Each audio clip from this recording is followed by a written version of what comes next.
आपने देखा होगा कि गुजरात की एक अदालत ने 124 लोगों को बाइज्जत बरी कर दिया, जिन पर इल्जाम था कि ये सिमी से जुड़े हुए लोग सस्पिशियस एक्टिविटी, आतंकवाद या देशद्रोही गतिविधि में शामिल थे। आज जब अदालत ने उनको बरी कर दिया तो तमाम वो मीडिया जगत, तमाम वो बुद्धिजीवी जगत, तमाम वो सेकुलर बनने वाला वर्ग, सबके मुंह पर ताला लगा हुआ है, सबके मुंह में दही जमी हुई है। जब कोई मुसलमान, दलित, ओबीसी, आदिवासी पकड़ा जाता है, किसी शक की बुनियाद पर एजेंसी उठाती है, तो सब लोग मिलकर उसको आतंकवादी कहते हैं। और खासतौर से मुसलमान अगर कोई सस्पिशियस एक्टिविटी में एजेंसी उठा ले तो पूरे धर्म को टारगेट किया जाता है, जबकि अपराधी कोई भी हो, हम अपराध का कभी समर्थन नहीं कर सकते। लेकिन आज उनके मुंह पे ताला क्यों है? जब बेगुनाहों को बरी किया गया 20 साल बाद, उनकी जिंदगियां कौन लौटाएगा?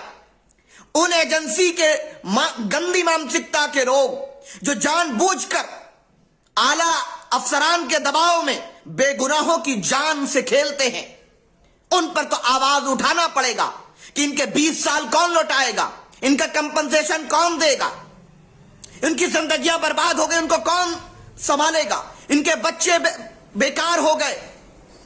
और छोड़िए, इन्हें पूरे देश के अंदर देशद्रोही और आतंकी बनाकर पेश किया गया, इनके करैक्टर को कौन लौटा करके देगा, कौन जिम्मेदार होगा? और यह पहला वाकया नहीं है, पहले भी हमने आमिर के केस में देखा, 15 साल बाद वो आया बेगुनाह साबित होकर, जबकि मेडिकल स्टोर पे दवाई लेने गया था।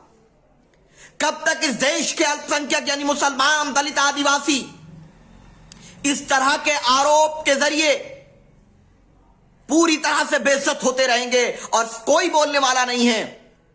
कहां चले जाते हैं वो देशभक्ति दिखाने वाले लोग जो बेगुनाहों को इस तरह से षड्यंत्र रच के फंसाते हैं? उससे बड़ा देशद्रोही कोई नहीं हो सकता, चाहे वो कोई भी हो। और हम कभी भी आतंकवाद या किसी नफरत के समर्थक ना थे ना हैं, लेकिन याद रखिए, आतंकवाद के नाम पर जुल्म नहीं होने देंगे। यह हमें संकल्प लेना होगा कि किसी नाम पर बेगुनाहों पर अत्याचार, ऐसे बहुत से केसेस हैं। आपने मक्का मस्जिद बम ब्लास्ट का नाम सुना होगा, जिसमें वहां के नौजवानों को उठाया गया और बाद में जाकर पता चला कि वो बेगुनाह थे। ये फॉर्मूला बन गया है कि जब कुछ ना मिले तो चंद नौजवानों को पकड़िए, कहिए इनके तार वहां जुड़े हुए हैं, ये एजेंसियां कागज पे लिख दे और कह दे कि अब तो चार्जशीट फाइल हो गई।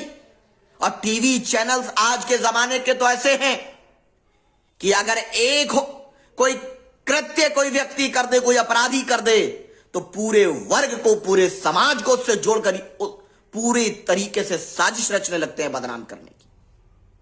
क्या आप किसी बड़े टीवी चैनल को आपने एक शब्द बोलते देखा? किसी अखबार ने मुख्य रूप से इसको जगह दी? नहीं जगह दी। और तो छोड़िए कि बड़े बड़े सेकुलर लीडर राहुल गांधी जी नहीं बोले इस पे, ममता जी नहीं बोली, अखिलेश जी नहीं बोले। अगर हम बोले तो कहेंगे कि नहीं, अब ये आप जो है कम्युनल वायलेंस कर रहे हैं। नहीं, इंसाफ के लिए हम वो कह रहे हैं जो कोर्ट ने कहा। जब बरी किया गया तो उनको कंपनसेशन की मांग पीस पार्टी करती है। हम मांग करते हैं कि उनको न सिर्फ कंपनसेशन मिलना चाहिए, बल्कि कैरेक्टर सर्टिफिकेट के साथ साथ उन ऑफिसर्स पर भी कार्रवाई का प्रावधान होना चाहिए कि जब या तो तय सीमा में इसकी पूरी जांच हो। 20 साल कौन लौटाएगा किसी के? आप 6 महीने का टाइम पीरियड बाउंड करिए, इन्वेस्टिगेशन उसमें प्रॉपर हो, 1 साल का टाइम प्रॉपर होना चाहिए बाउंड।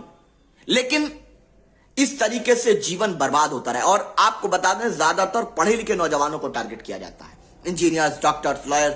पहले तो हमारे समाज में शिक्षित लोगों की अभी भी बहुत सी कमियां हैं, लेकिन उसके बाद ये षड्यंत्र रचा जाता है, उसको बचाना होगा। ये तो बार बोले भारतीय जनता पार्टी के लोग, ये पैसा कहां किस खजाने में फिट हो रहा है?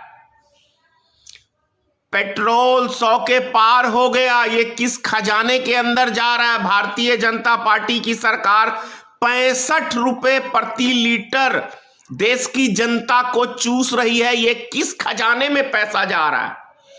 ये वही भारतीय जनता पार्टी की सरकार है कि जब 2 रुपए डीजल, पेट्रोल या गैस पे बढ़ता था, तो तांडव मचाते थे ये पूरे देश के अंदर रोड के ऊपर बैठ के, और ये दुहाई देते थे कि डीजल पेट्रोल के दाम बढ़ने से हर चीज की दाम बढ़ जाते हैं। तो क्या आज डीजल पेट्रोल का दाम बढ़ने से हर चीज के ऊपर महंगाई, हर चीज के ऊपर दाम नहीं बढ़े हैं? भारतीय जनता पार्टी के लोग एक बार ये बोलें, सफाई दे, क्या अब देश में महंगाई नहीं बढ़ रही है? अब जो बढ़ रहा है वो राष्ट्रभक्ति है, और जो पहले बढ़ता था 2 रुपए तो वो क्या था? देशद्रोही। अब हम 100 गुना महंगाई में पिस रहे हैं तो ये राष्ट्रभक्ति हम कर रहे हैं। कहां के कचरे हो भाई? इंग्लैंड के, अंग्रेजों के तलवे चाटने वालों, अब उद्योगपति का तलवा चाट रहे हो। पहले अंग्रेजों का तलवा चाटते थे, अब अडानी और मुकेश अंबानी का तलवा चाटते हो। फर्क इतना सा है, तुम्हारी औकात यही है।